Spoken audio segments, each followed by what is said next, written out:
She gave birth in a hospital that no longer exists. Dina thought she had a normal delivery, painful but real. The doctors, the nurses, the hospital corridors, everything felt normal. But when she left, the world outside had a different story. The hospital where she had spent a week? Gone. Demolished. No records, no staff, no sign that it had ever been open. But her baby is real. So who delivered her child? A chilling mystery unfolds as Dina searches for the truth. Was it a miracle or something far more terrifying? The woman was in terrible pain, and the sound of her unrestrained screams reverberated. But shortly later, she entered the delivery room carrying one physician and a few of his helpers. After giving the woman a tranquil injection, the doctor was prepared to perform surgery on her abdomen. After giving his helpers a nod, the doctor got to work. The atmosphere at the Mataram City General Hospital that morning was, as usual, very busy. Starting from people who accompany their relatives to those who bring their wives for pregnancy checkups, people who stay overnight at the hospital to take care of one of their family members, usually have breakfast at roadside stalls along the road of Mataram City General Hospital. Dina, a 28-year-old woman who gave birth last night, can now see her child from her own womb. Dina smiled seeing the baby sleeping soundly, as if her heart was relieved even though she still felt pain in some stitches from the surgery. "Thank goodness, dear, you were born safely," Dina said while patting her chest and offering a prayer of gratitude to the Almighty. A few minutes later, a hospital staff member walked into the room where Dina and her child were resting. The male staff member placed the food on the bedside table. Strangely, the man always avoided eye contact whenever Dina tried to look at him. Dina thought the man was shy, so she didn't mind. After the food delivery person left, a nurse opened the door. He noted something on a sheet while checking on Dina and her child. "My child is healthy, right, nurse?" asked the woman with almond-shaped eyes. The nurse nodded, then replied, "Healthy, thank God." For the umpteenth time, Dina patted her chest and smiled. One week, at the Mataram City General Hospital, the doctor declared that Dina could go home today. Even though not a single family member visited her, or even just came to see her child, Dina's heart was already happy because her daughter was born into the world. It didn't matter to Den. After all, her husband had long gone abroad with the woman of his choice. Dina took a deep breath, trying to clear her mind of any thoughts about her husband. She got up from the bed and carried her tiny child.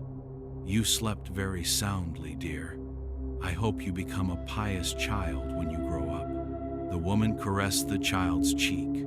"Oh, right. I haven't given you a name yet. Your mother should give you a name, right?" Dina tried to think of a good name for her child. Indeed, the woman had never thought about what name to give her child before. Dina is one of those women who are busy working, but a few months ago she took a leave of absence from her jobs. Sabila Asifa. Dina smiled again. "You will be called Asifa from now on." The woman nodded. A second later, the lights suddenly went out. Dark.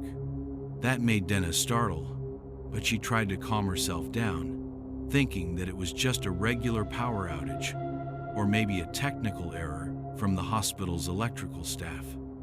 Even so, while Dina waited for the lights to come back on, she heard unusual jingling sounds. The jingling sound was followed by a noise, perhaps an insect or an animal. For sure, the sound was very clearly caught by Dina's ears. Occasionally, the sound of groaning could also be heard, but it was faint. Dina thought it was cats fighting. Dina started to feel scared because she had been waiting for the lights to come back on for dozens of minutes. Even so, nothing happened. The noisy sounds outside suddenly disappeared. This hospital feels uninhabited. Why does it have to be like this, huh? When Dina got up from her seat, the room she was in was illuminated again by the light. The woman let out a sigh of relief. Dina left the hospital while carrying Asifa. To wait for a taxi, Dina sat in a store after buying a bottle of mineral water. The woman looked to the right and left, but no taxi passed by. Occasionally, Dina would talk to her child. "Miss, who are you waiting for?" asked someone who is a store employee. "A taxi, sir." "Oh, where have you been, miss?" the man asked again. "I just came from the general hospital, sir. Today I was allowed to go home. That's why I'm waiting for a taxi to—" Wait, the man interrupted with a furrowed brow. "I didn't hear that wrong, did I, miss? You just came from the general hospital? Are you serious, ma'am?" "Yes, sir. I just came from the Mataram City General Hospital." "What's wrong, sir?" Now Dina furrowed her brow. "Sorry, miss, but as far as I know, the General Hospital is no longer there, miss. The building, some parts of it have already been demolished." Hearing the man's explanation, Dina's eyes widened. Even so, she thought the man was joking or making a lame joke to her that make Dina need to ask for one more time. "Huh? What do you mean, sir? I just came from there, you know." "It's impossible, sir. You're joking, right?" Dina occasionally chuckled softly. However, the man remained with an expression of disbelief at Dina's. Dina and the man both do not trust each other. "How about this, ma'am? If you don't believe that hospital has been out of operation for a long time and has been moved to the provincial hospital, you can check again." "Sorry for asking. Where are you from?" "Sorry, miss, where are you from?" Dina nodded slowly. "I'm from Sumbawa, sir." Dina nodded slowly. "A Sumbawa person, sir. Well then, I'll take my leave, miss." "Be careful." "Okay, miss." The man walked away from Dina. The woman thought that the man couldn't possibly be joking with her. Therefore, once again, Dina checked the hospital where she gave birth to her child. Dina crossed the street, then walked a little to the west, and then turned right. The woman stood frozen with wide eyes. Her breath was ragged, her heart was racing. In his heart, he voiced sentences of disbelief towards what he had just experienced. Yes, that's right. The Mataram City General Hospital has had part of its buildings demolished, and there is no activity at that place anymore. The rice stalls that Dina used to see are also gone. The people who used to greet her, the hospital staff, and everyone Dina had ever met, had vanished as if swallowed by the earth. Even so, Asifa remains Dina's real daughter born into this world, whether with someone's help or not. Clearly, Dina believes that it is help from God Almighty. Slowly, Dina moved her hand, caressing Asifa's face with deep affection. "Mother is grateful, dear."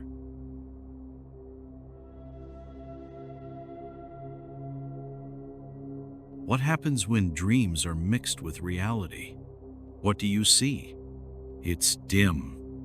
I can only distinguish the shadows of huge trees forming a path. So you are in a forest? Yes, exactly. I am in a forest. A walk in the woods always helps me relax and release tension. The fact that I am dragging a body behind me is irrelevant. Giuseppe's hypnotherapist tensed, almost ripping a piece of her chair off. Can you recognize the body? It's a blonde female, rather tall with a slim figure, but I can't exactly see her face. It's hidden in the shadows of the forest. Giuseppe was known for his chronic delusional syndrome, but he was harmless, or so she thought. Why are you dragging a body? Does this scene look familiar? Nancy feared of what was to follow. A little bit. I think her guts are spilt on the forest floor, creating a path behind us. I don't seem to be holding any weapon, but my clothes are full of blood. Oh wait, I hear water.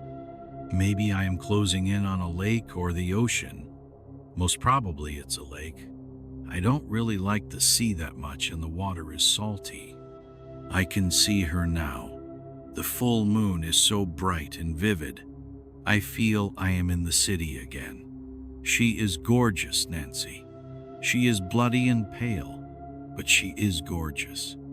Her horrified green eyes are staring at me without blinking. I feel that even though she is dead, she can still hear me. Giuseppe was twitching sporadically while nervously shaking his legs. Who is she, Giuseppe? Do you know her?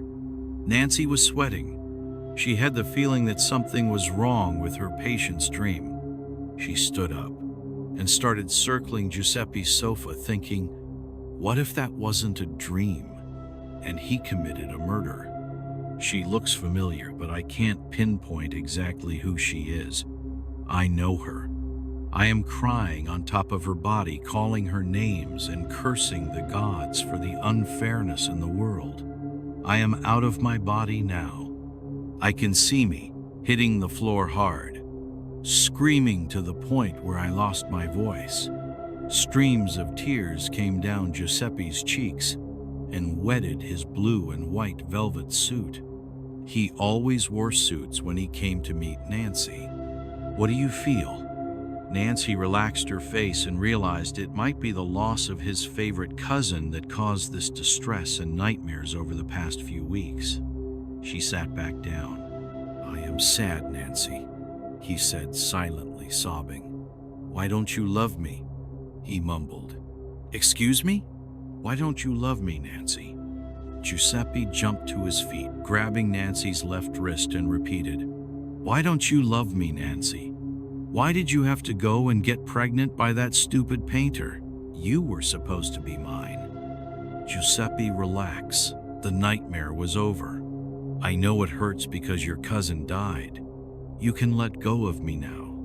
Nancy was calmly trying to release Giuseppe's grip on her wrist. My cousin has nothing to do with this. He screamed, You were supposed to love me. We spend so many hours together. You said I had a bright future ahead of me. You said I was smart and handsome, and all the girls will want to go out with me. But why not you? I don't care about the other girls. All I want is you, nothing else. I will even move in with you so we can see each other all day, every day. I can't be with you, Giuseppe. The doctor-patient protocol doesn't allow for such relationships to happen. Nancy was trying to relax him, and for a moment he relaxed his grip. Can you let go of my wrist, please? I am so sorry, Nancy. I didn't mean to hurt you. The nightmare was real. I almost thought I killed someone. His breathing calmed down, and Giuseppe sat down on the sofa. So did Nancy. Now, remember what we said about situations like this. Take 10 deep breaths, relax, open your eyes wide, and see what is really in front of you, okay? Nancy's hand was holding both of Giuseppe's to calm him down and bring him back to reality. He looked at her in the eyes and whispered, Now I remember whose body I was dragging through the woods. Good. Now I want you to stand up and move slowly to the door. Why? You don't want me to tell you who it was? You are the only one I can tell. They both stood up. Our session is over for today. You can tell me tomorrow, okay? Before Giuseppe realized, he jumped out of bed, and darkness surrounded him. The beautifully decorated office of Dr. Nancy was gone. A squeaky bed penetrated the silence. Thank God it was just a dream. He thought as he walked outside his cabin in the forest, strolling casually down a narrow path towards the lake. A figure was sitting on the shore waiting for him. Giuseppe smiled. I hope you are not cold. I forgot to bring blankets, but I have chestnuts to cook in the fire. The figure didn't reply. It stared at the lake and the bewitching beauty of the moon reflecting in the smooth water. Giuseppe approached her carefully, hugging her, and asked, "Isn't this just like a dream, Nancy?"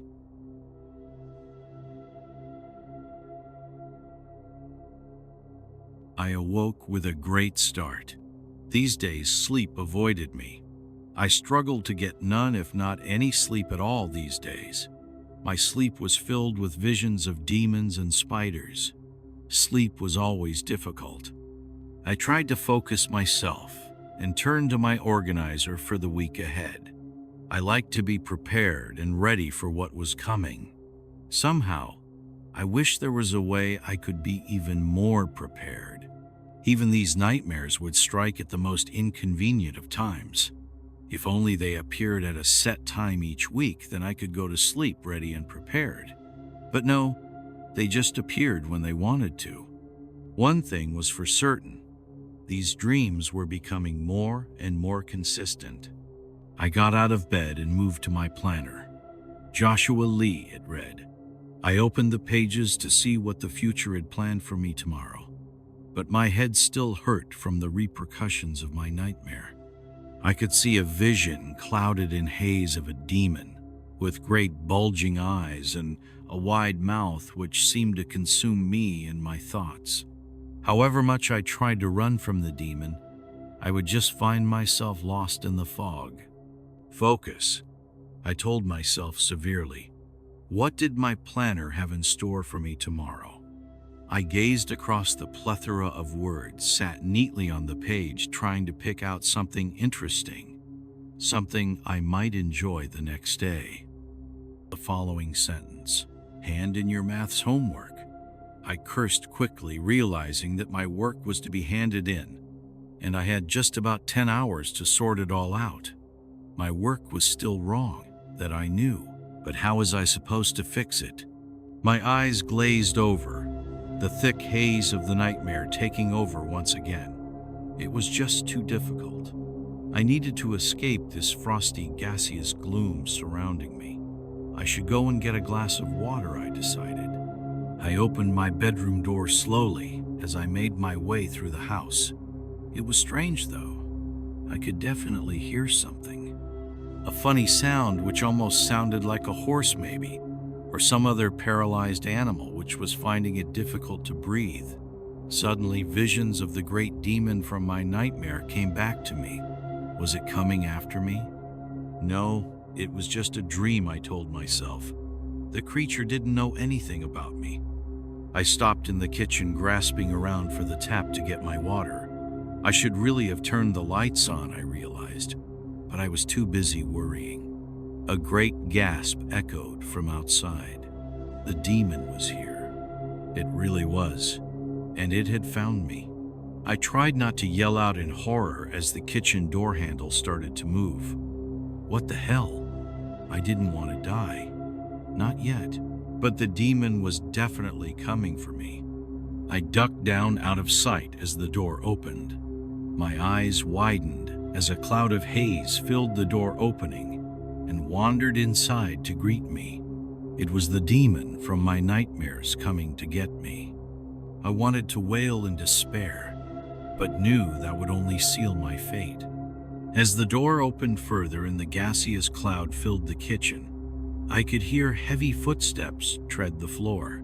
I nearly passed out, wondering just what the monster wanted. Suddenly, the monster turned and began to roar. A gruff, throaty roar like a creature on the brink of death might create. It was coming for me.